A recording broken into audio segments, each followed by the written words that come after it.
मित्रांनो, आज मी तुम्हाला बाळ गंगाधर टिळकची पोवाडा सांगणार आहे. मधली सुट्टी संपली आणि गुरुजी क्लासमध्ये आले.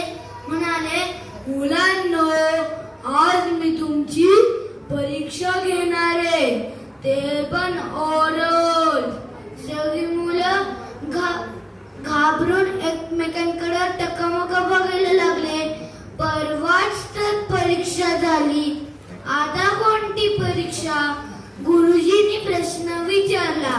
मुलांनो, आभाळ खाली पडलं तर तुम्ही काय कराल? सगळी मुलं घाबरले. पहिला मुलगा म्हणाला, गुरुजी, मी माझ्या आईच्या मागे लपेन.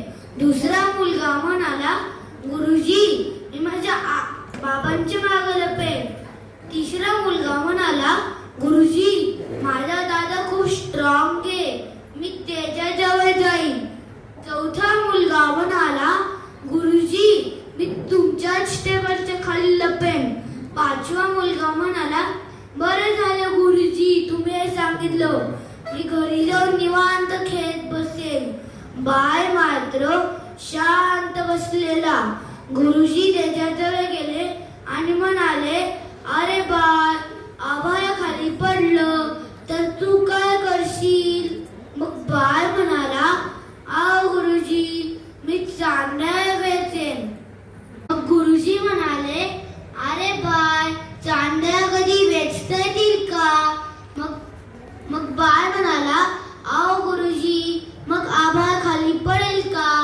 असे होते अजरजबाबी लोकमान्य बाळ गंगाधर टिळक. म्हणूनच म्हणावेसे वाटते, असा मोहरा कधी न झाला, पुढे न होणार.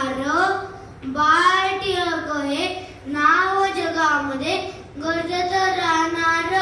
जय हिंद. स्वराज्याचा ज्यांनी मंत्र दिला, सर्व लोकाला अजरामर झाला. टिळक लोकमान्य नाम त्याला, देशाचा भाग्य टिळक झाला. मुजरा